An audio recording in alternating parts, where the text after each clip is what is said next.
Hello, Chiquis. And welcome to Chatty Amigas, a podcast where two friends approach everyday problems and find practical solutions. Are you sure you're like two friends? We're just two. We are your hosts. I'm Afe. It does sound angry, doesn't it? We are two friends. There you go. Happy Are friends. we friends? Yes, we're socias too now. She's my sister from another mister. And from another mother, too.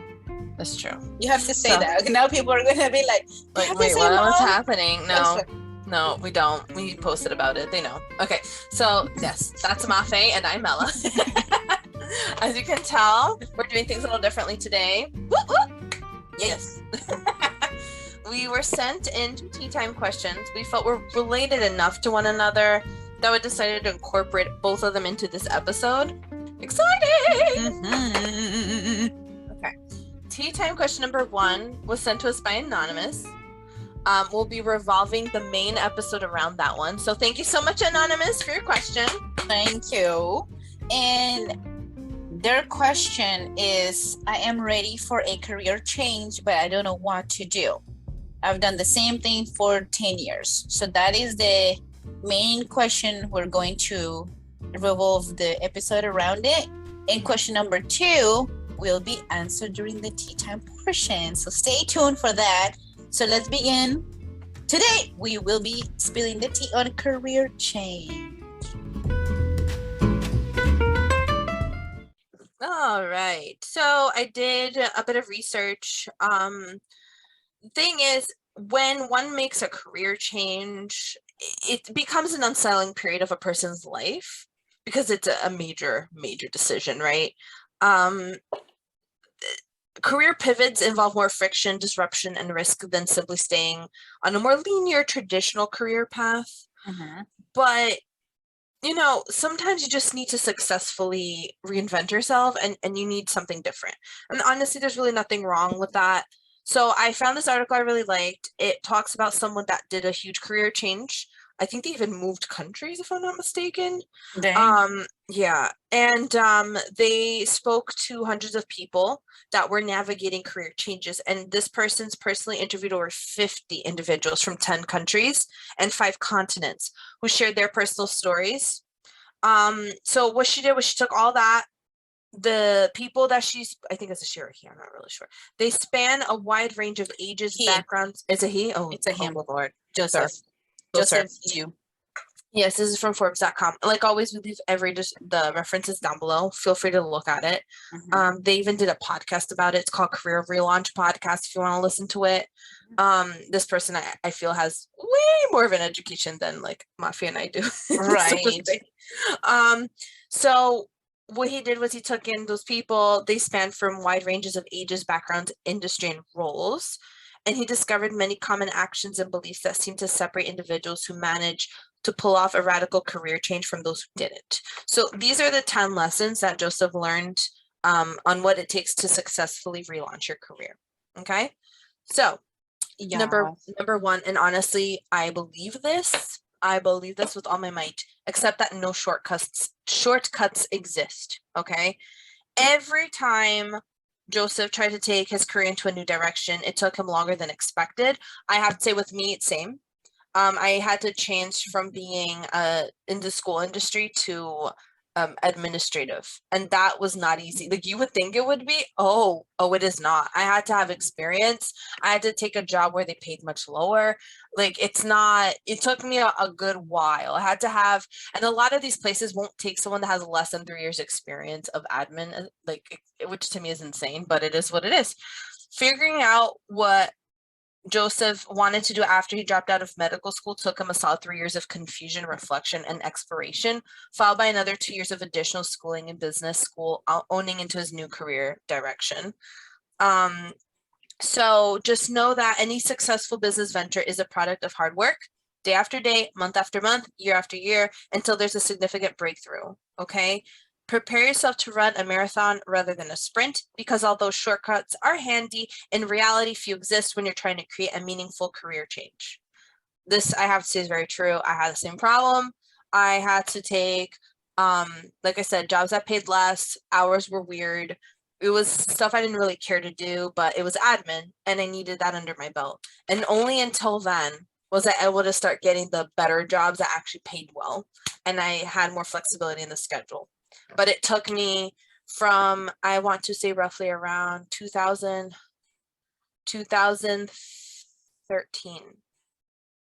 to 2020. So, it took me that long to finally get a job that was worth it. I was gonna say, it's been that long. Well, I started off by working in a truck company where I did dispatch too, but like I had to do the admin stuff. Yeah. Yeah. And if you're having a hard time, listen to our previous episode called Finding Yourself. So that's gonna help out a lot too. Mm-hmm. So the next point is to commit to a steady march. So Joseph mentions that whenever he used to rush through things as a child, his father used to remind him of an old Chinese proverb: the more haste, the less speed. Most of his career changes have indeed resulted from time-consuming, consistent steps to make the progress he wanted rather than a sudden pivot. So commit to a consistent, steady march to overcome the roadblocks and challenges that inevitably arise when you step off the beaten career path. Mm-hmm. It's not something that happens suddenly. You have to commit. You have to commit. Yeah, and just because something's hard doesn't mean that you're failing. The progress is so much less about talent than it is about time, effort, commitment, and consistency. So if you do that, the attitude will help become independent and being able to get this career change done and build an ever-growing engagement, I suppose, with whatever you want to do. So, keep that in mind. Don't give up. Number 3, take small actions, even imperfect ones. So you could take comfort in first having a solid plan mapped out with all contingencies in place before you act. It does help you from being sloppy in life, but it can also hinder you from taking action sometimes. So you have to be careful with that, because career transitions can be unsettling. Since you have to take a leap without knowing you have everything figured out. So it's good to have an idea. This is a blueprint of what I want, but sometimes you're gonna have to leave that blueprint and like jump into something willy-nilly. It feels like, because you just don't know sometimes how it's gonna be. So, and sometimes it's okay to apply to jobs with no background in it. And sometimes they'll take you in because sometimes they don't really care necessarily, like, oh, look at this person. They have all the experience in our field. Let me tell you something. With my current job now, and I've seen this a lot, it's more about if you're willing to learn and your humility and your personality sometimes, and if you're a good interviewer, really, and seeing how you can adapt than it is necessarily, oh, they studied this for 20 years. Some companies are not. It doesn't matter. So apply. I'm a big believer in, if it's going to be yours, it's going to be yours no matter what. So apply for jobs without experience sometimes and see what happens.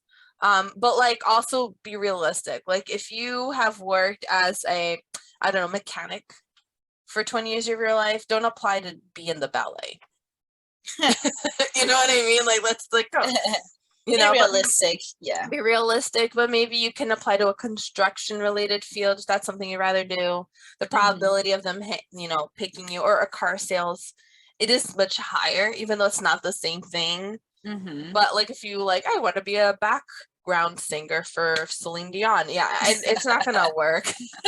So, but shoot your shot. You never know. God, you never know. For that, I mean, you can, but the probability you might get rejected. But at least you tried. Because I've seen that happen. I've seen people apply for a position. They're like, they literally, like, we had this one person, they wanted to apply for something in the construction-y field, and this person was a teacher, and they're like, well, she's been teaching for 40 years, like, why? And there was no like, oh, I did this on my free time, I did this. So they're like, well, we can call her, but we don't really see how, you know what I mean? So just understand that's a thing, that you can apply without experience. Take a manageable, brave leap of faith, which is scary, but often necessary to open new doors in your career. Agreed.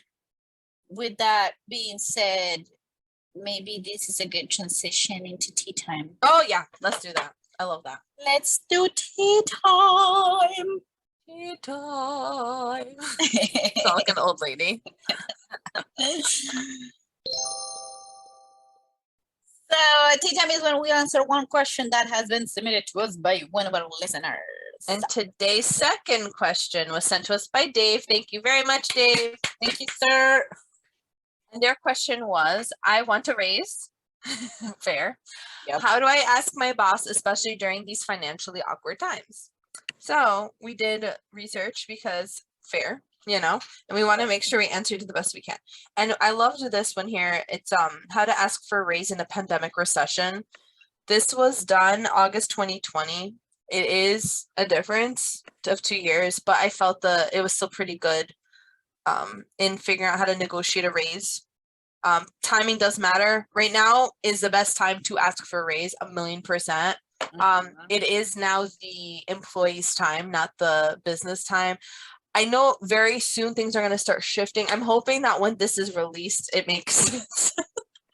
Right. So do your research. But right now, a lot of companies are freaking out. They do need employees. So you do have the ball more in your court now than not.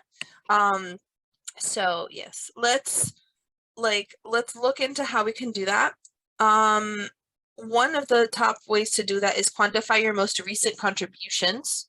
If your performance was perfect at your company last year, great. But like, how's this year, right? In a pay raise discussion, highlighting your measurable contributions from the past year or two to prove your worth is important. But at a time when so many companies, and perhaps yours, may be choosing to change business models, it's more convincing to point out recent accomplishments as well. Focus on the last 4 to 6 months and how your innovation, flexibility, and leadership has held up the company and enhanced the bottom line. Okay, so they have an example here. Cite the new accounts you landed this summer that brought in tens of thousands of dollars or more, the software program you developed in a pinch that led to immediate cost savings, or the SEO tweaks you implemented that drove more traffic and sales. So that's one way to do it. Yep. The next one is to propose pay triggers. So like if you sense hesitation from your employer to bump up your pay now, despite everything you've been doing and your recent wins, you suggest earning incrementally more if and when specific goals are met from here on out. Sort of like a commission.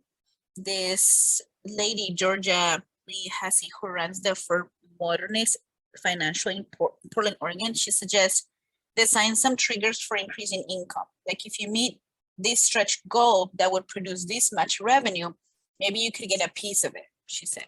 So in certain times, employers may be more comfortable tying compensation to real revenue results to limit risk. Plus, it creates a clearer win-win scenario and demonstrates that proactiveness on your part, and it makes it harder to say no. She says.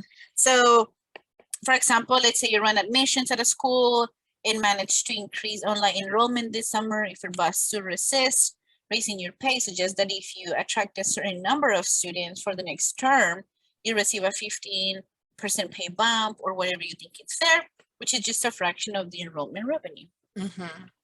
And then another thing, you have to also pay attention to the layoffs. If your company recently downsized, furloughed or announced a hiring freeze, hold off on salary discussions for a bit. Wait at least a month or two and let the dust settle. Otherwise, your boss can easily brush off your request for a raise, even though you may well deserve it, because they just financially, their hands are tied. They're not going to be able to help you. If your company is still standing months later and has since shown signs of growth by making like a new hire or expanding a line of business or acquiring assets, your manager can't simply say there's no room in the budget. In fact, for many companies, like a few summers ago with small, medium-sized business, there was a reporting of an uptick in hiring after months of furlough and freezes. So there's a good chance you may be doing more work for the same amount of money since the layoffs, because, you know, everything's been weird lately. At this point, you can with more confidence proceed to ask for a 10 or 15% raise to help compensate for all your extra work in the aftermath, which it's fair. Yep, I agree. So the last but not least, prepare to ask for more than just money. So often, you know, the advice this person gives for anyone who asks for a raise but fails to get it is do not leave the negotiation empty-handed. So if your company can't swing a salary hike, how about a stipend for childcare so that you can continue to focus on work while your children are home this fall from school? And while we're at it, if your corporate benefits are lagging, how about a proper flex spending account or a short-term disability plan? Or maybe you can even negotiate every other Friday off to better manage the home front. So of course, more money is ideal because you're asking for more money, but gaining back some time and sanity can prove invaluable now more than ever. Yes. So we hope that this will help you, Dave. Let us know. Yes. Please do. Thank you for sending your question. So that wraps up the tea time portion for today. Thank you for submitting the question. We really appreciate your support. Just a friendly reminder, tea time is officially closed for this season.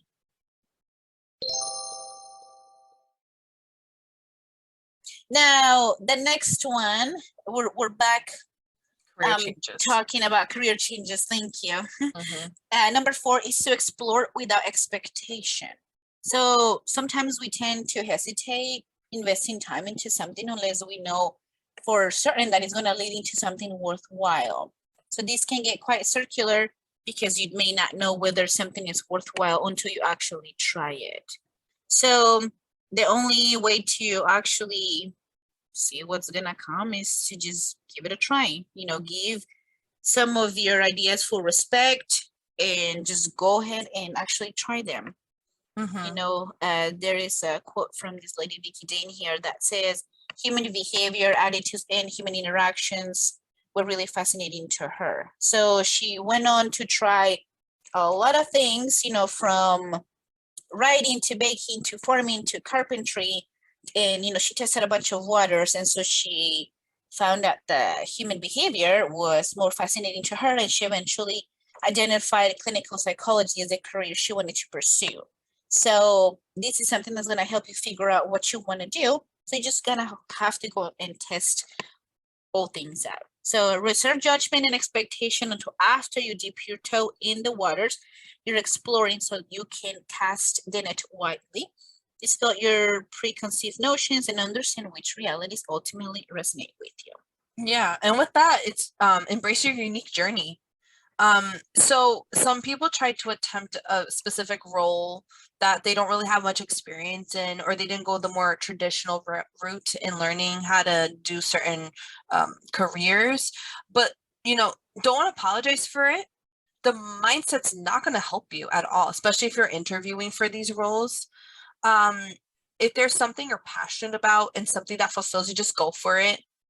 And you know, just see what happens. Just stop being your worst critic. It can be hard. We all tend to be our worst critics. But if you become your number one fan, this can strengthen your belief and inspire more positive actions, will drive the positive results. And then you could work in the career that you actually want to do and doing that. It's all mind thing. To give yourself a decent shot at effectively standing out when breaking into a new industry, you have to believe you're uniquely qualified, precisely because of your unique background, not the traditional one, right? Not in spite of your unique background, so you can move forward with confidence. That's right. And so right along with that, number 6, selectively craft your new narrative. So figuring out how you can describe yourself during times of career change can be a tough balancing act. So for example, if you're trying to shift from healthcare to like consulting into marketing, or like, for example, Mela, from being in the school system into admin, you're gonna have to highlight your past accomplishments in your previous career, for example, in the school system on your resume and your interviews, but that might feel like you're like pigeonholing yourself as a school system person, professional, even though you're wanting to move away from that very industry. So recrafting your narrative turns out to be a key challenge for many career changers. But something you can do to pull this off is to invest a tremendous amount of time refining your personal narrative so you can position yourself as an attractive candidate in spite of the fact that you have no experience in this new industry you're about to jump into. So as a career changer, invest extra time and effort in crafting your career narrative so others can more easily can easily connect the dots between what you have done and what you want to do. Yeah. And number 7, avoid relying solely on your existing network. So you are the average of the 5 people you spend the most time with. Then you try to surround yourself around those that are outside of the current industry, and it can feel really awkward. And because you naturally feel at ease with whoever you've been with, and you kind of feel like an imposter trying to join the others, right? I've experienced this. It's really weird. But the thing is, when you do that, many of the people in the professional circle that you're with, they try to tell you not to leave sometimes. And they're like, no, just stay because it's study, blah, blah, blah, blah, blah, blah. But if you look around at the lives of those people saying these things, sometimes you might realize that their lives are not the ones you want to live yourself. So there's nothing wrong with ignoring this advice and just going and trying to find those other existing professional circles of what you want to be involved or a part of, and take that leap. You can do this by internet is great. Like, you could have LinkedIn is a wonderful way of doing it. Create one. If you don't have one, it is like the Facebook, right? Maybe you know someone's friend or cousin that knows somebody that is in the field that you want. Research it. Facebook sometimes has pages dedicated to certain career paths. Maybe taking a less paying job in the industry you want to move up or get to know people, something as well. Right, to learn those skills. Yeah. Yes, just try. When I was doing my singing lessons, I learned that there's people connected. So maybe you could take a lesson of sort that are related and they know people. Get out there in the community and see if you could find someone that does that career that you want, and ask them about it or have them introduce you to situations. So you're less likely to already know people in your existing professional network who have done what you need to or what you want to do, right? So you have to branch out. Although it may feel unnatural, make the effort to surround yourself with people aligned with your desired future rather than only those from your past. Essentially is what you need to take out from that. Yes, that's right. So the next one is to define your clear walkaway point. So one of the first lessons you may learn about negotiating skills is to define your walkaway point before entering into any negotiation. What's interesting is that you can potentially notice that you're constantly in negotiations with yourself about what is and what is not acceptable in your career and life.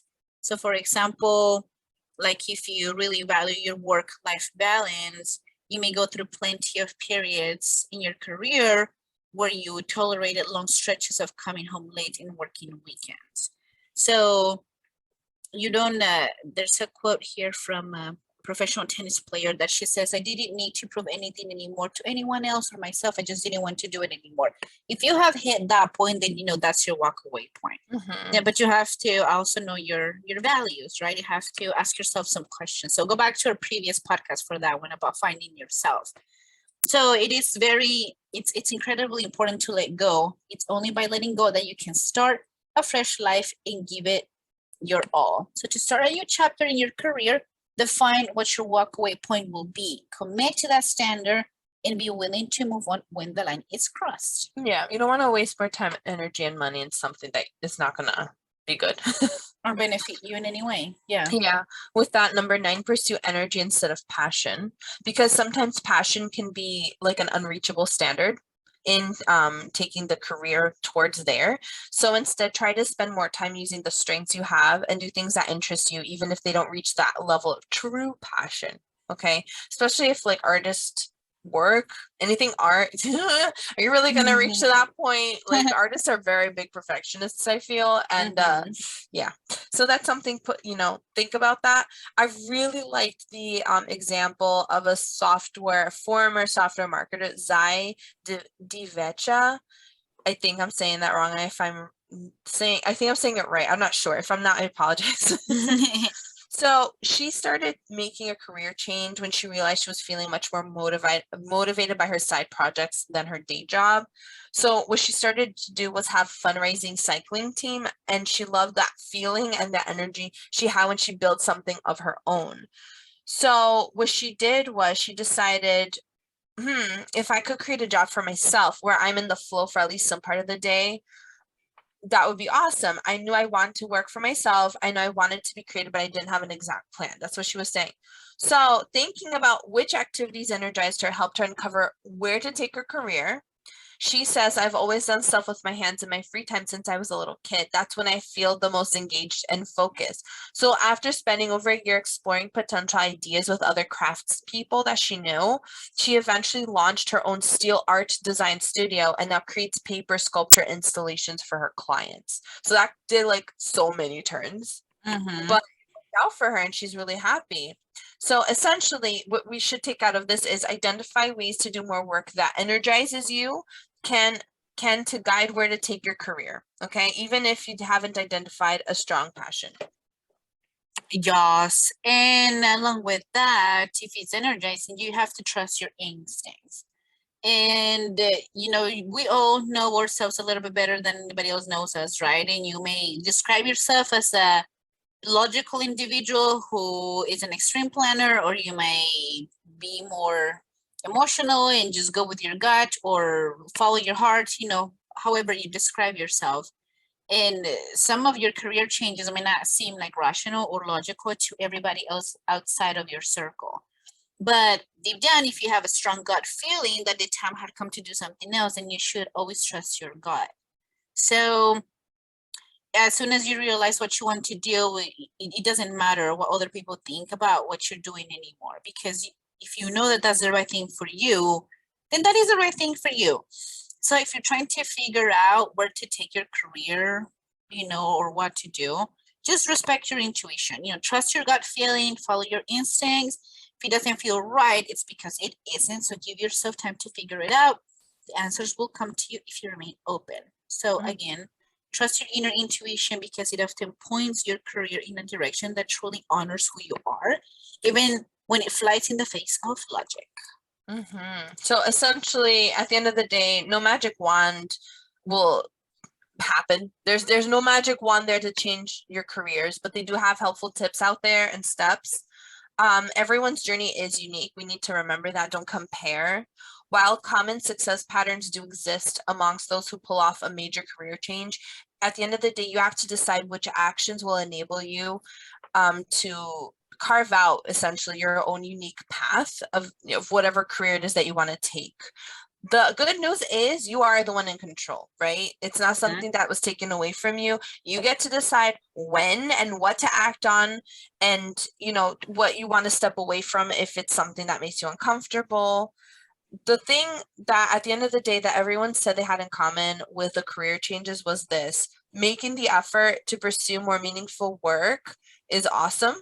The kind of work that energizes, excites, and fulfills you is the one that has the most rewards, regardless of how challenging or elongated their career path changes have been or journeys. Every single person said that stepping off the beaten path to do work that matters more to them has been absolutely worth it. So something to definitely consider.